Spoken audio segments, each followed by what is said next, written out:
Hi. Well, in spite of some appalling weather over the past few weeks, I've managed to get quite a bit of flying in, starting with a trip to La Rochelle with two Jodels. First of all, Jodel Mascaret and Foxtrot Pluke, which is owned by a couple of friends of mine, Nicolas and Arnaud, and it's a beautifully restored Jodel. Just looks absolutely perfect.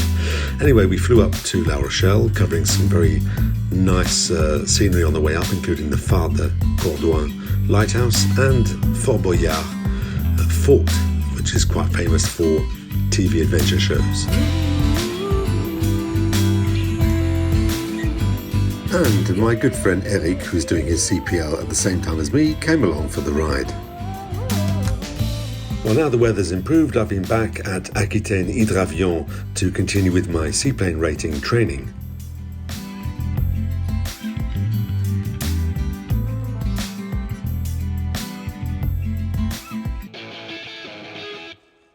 On Saturday, I managed to take the aircraft up the Slipway to park it on the lawn in front of the Biscarrosse Seaplane Museum. I've not been filming all of my lessons, but I did film my lesson yesterday, so here are some highlights from that day.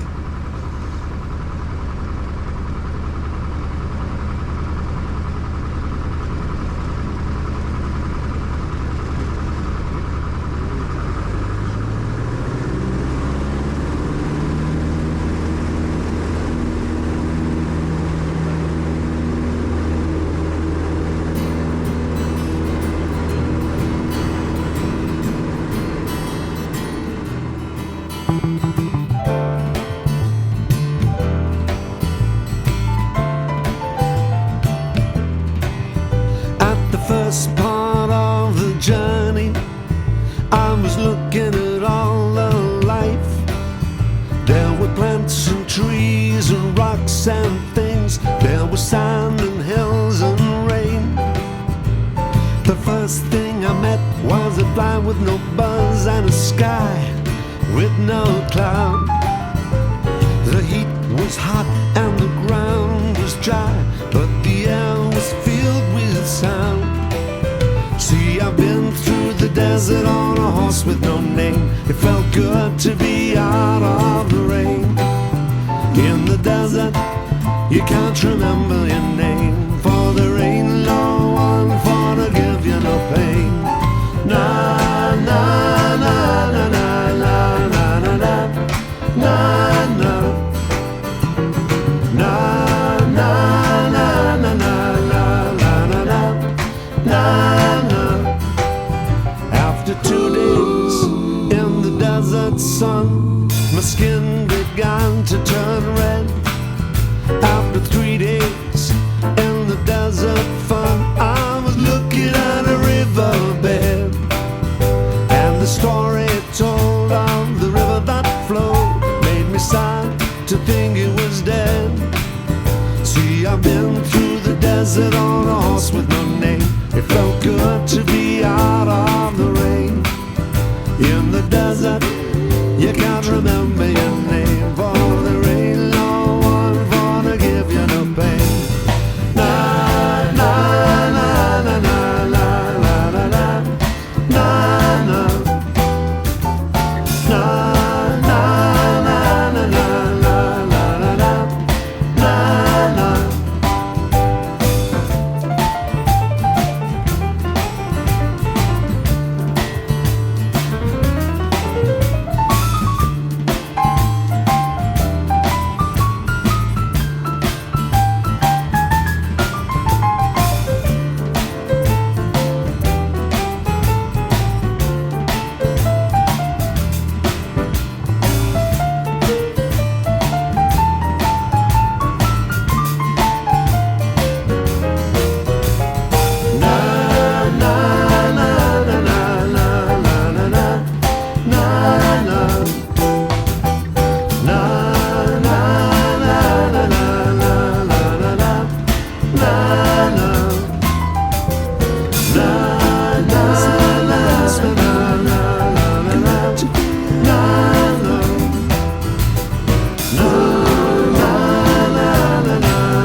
Well, during the last couple of lessons, I've been having lots of glassy water conditions, so to have some normal water conditions today was quite a novelty.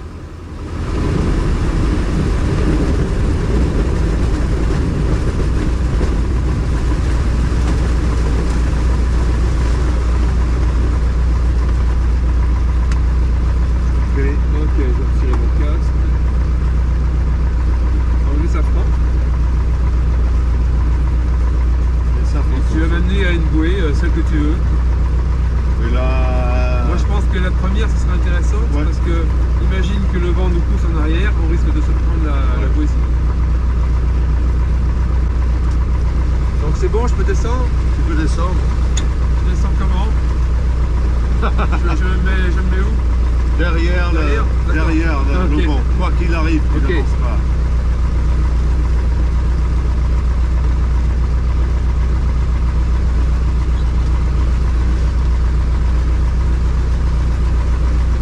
T'aurais pu passer ta qualif en été, ça serait mieux. Hein. Ouais, je suis désolé. Donc environ 5 mètres avant, tu étouffes. T'as quand même mis le tour. Ouais, 1000 tours, c'est bien. Donc je couperai.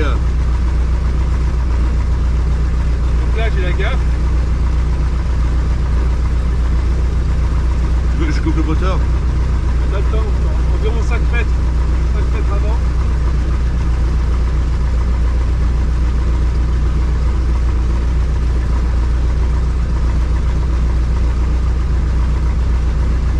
C'est pas mal, c'est pas mal.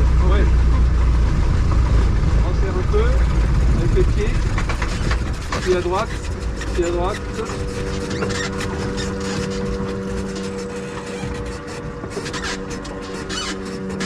Magnifique.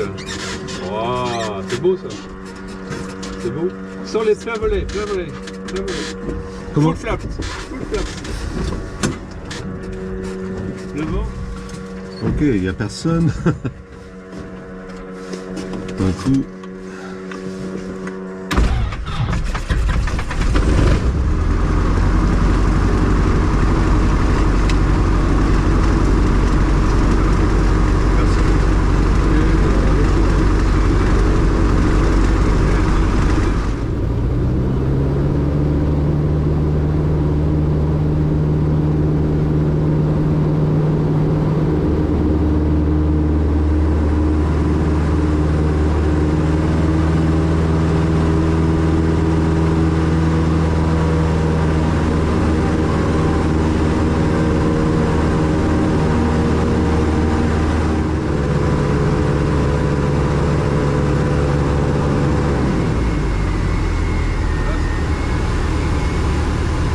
Well, as you can imagine, a simulated engine failure at 200 feet in a seaplane takes a bit of getting used to. You've basically just got to stuff the nose down, get the turn in, and get the plane on the water.